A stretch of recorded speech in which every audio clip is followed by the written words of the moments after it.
First, we start by having a platform at your dog's head height with something defined and comfy on it for them to rest their head on. I've got a soft microfiber mat folded and placed on top of a footstool.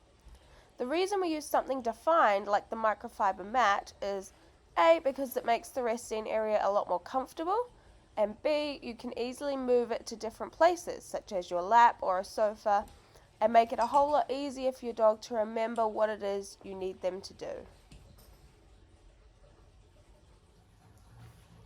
Bella has never done this before, so I'll start by luring her into position. Yes. I take a treat from my pouch and hover it in front of her nose, encouraging her to move towards the chair until her chin makes contact with the mat. When this happens, I say yes, and then hand over the treat in my hand. I then repeat the process about 6 times, then throw a treat or two out to give her a little break, and then do another 6.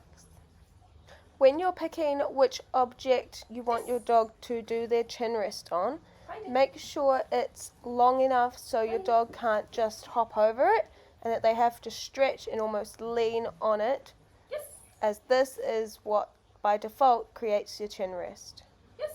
Ideally, you'll be able to practice a set of 12 twice a day. When your dog is reliably able to move towards and make contact with the target area, it's time to move to the next step. So next we need to extend on the time that the dog holds the chin rest position for. We build this up very gradually, ensuring that we do not ask too much from the dog too soon. To extend on your dog's chin rest time, we ever so slightly delay the yes and reward. So I'm still lowering the dog into position, and once they're there, I don't say yes straight away like I was before. I hold off for maybe half a second longer, and then I'll say yes and hand over the treat. Again, I'll practice this in sets of 12 twice a day. Good girl. For some dogs, being able to see what's on offer and where it's coming from may be better in shaping the chin rest faster. So I've got a pot here out of reach on a second stool, but it's at the same height, and what that does is centers Bella so she remains focused and aligned with it. If your dog fixates on your hands or your treat pouch, this may be a better option for you to generate that chin rest behavior.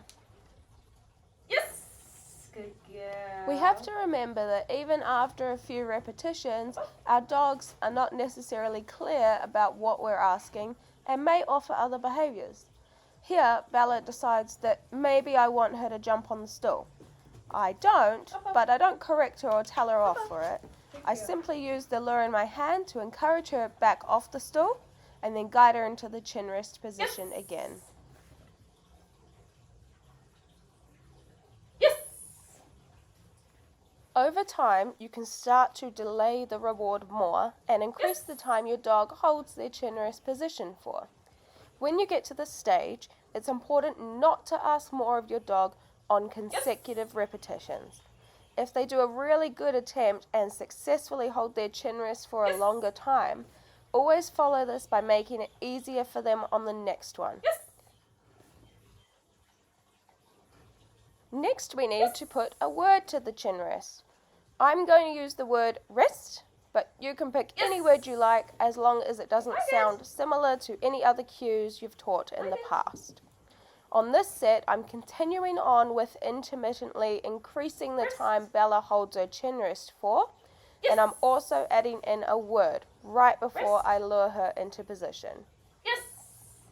If you try to ask for a longer chin rest and your dog breaks from position before you say yes, don't hand over the food. Lure them into position again, but make sure you say yes and reward them fairly quickly to ensure they succeed. If you ask too much too soon and keep persisting with asking too much, the dog will keep failing and get frustrated, and then they won't want to partake in the training. The next step is to fade out your food lure. So we introduce what we call a fake lure. To do this, I dip my hand into my pouch and I pretend to take a treat, but don't. I then lure Bella just like I have been every other time, and when it's time, I still say yes, and then dip my hand into the pouch and get a treat for her. Wrist. In my usual sets of 6, I'll start by making one of those reps a fake one. Then in my next set of 6, a random non-consecutive 2 reps will be fake lures, and then 3 fake lures in the next set, and so on. Find it. If at any point, however, your dog loses confidence and starts to disengage when you're introducing your fake lures, do more practice having a lure in hand before trying again with the fake lures. Yes. It's important to note we are always going to reward the dog for doing the chin rest, but we just won't need food in our hand every time for them to do it. And with some practice, your dog will learn that rest means to do their chin rest, and you may or may not need to use a hand gesture to encourage them. Either is fine, just whatever works for your dog. Find it. Wrist. With some practice, your dog will learn that rest means to do their chin rest. Good job. You may or may not need to use a hand gesture to encourage them. Either is fine, it's just about what works best for your dog. Wrist. Bella is now at the stage where she can hold her chin rest reliably for between 5 and 7 seconds. You may also have noticed that she's actually sitting here rather than standing like she has in the past. Sometimes that's the position that she's more comfortable in, so I'm not too worried by it as long as she's going about doing her normal chin rest. It's absolutely fine. I still keep building on the time Bella can hold her chin rest for, but in the meantime I can also start to add in some distraction. So in these reps, I'm moving my right hand towards Bella while she's holding her chin rest. I'm not expecting her to hold her chin rest for as long, just enough time for me to move my hand towards her and then move it away and then say yes and reward her. Gradually, I'll build up to touching her shoulder as it's usually non-offensive and somewhere she's fairly comfortable with me contacting. It's really important that you are super aware of your dog's body language and behavior. Here I go to touch Bella's shoulder and she breaks from her chin rest. She's allowed to do that. She has a choice in this process, and if she needs to opt out, it's my job to respect that and stop what I'm doing until she's ready to take part again. I'll know when she's ready because she'll do her chin rest and hold that position. You want to make sure that if your dog happens to do a really good repetition, for example here, I managed to stroke her shoulder a couple times, I'm really generous on the reward on those ones because that's a really good effort on her part.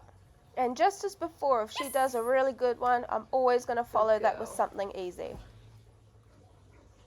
Remember that if your dog offers you something that's not the chin rest, even if you say yes, don't reward them for that behavior because that is then what you'll start to get instead of the chin rest, which we don't want. Here I get offered a paw, I'm just ignoring it, I do a little shrug and she takes her paw away, so I ask her to rest again and she does the right thing and so I mark and reward that. Go find it. When your dog has had a lot of practice at the last stage and they are quite happy with you making basic contact with them, you may be ready for this next step. I'm beginning to introduce Bella to the concept of moving around her and potentially inspecting different areas of her body.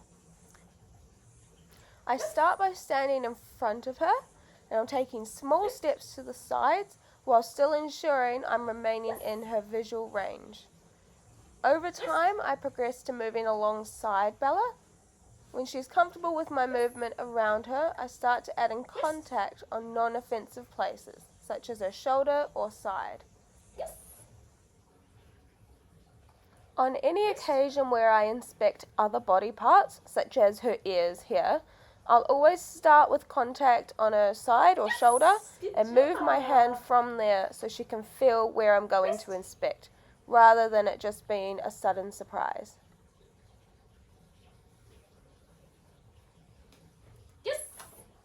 Good girl.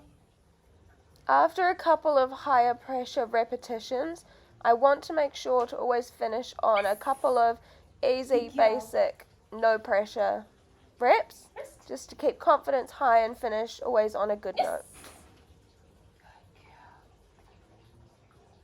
You can see in her body language here, her tail's wagging, she's feeling happy, so it's a nice way to end the session. Go find it.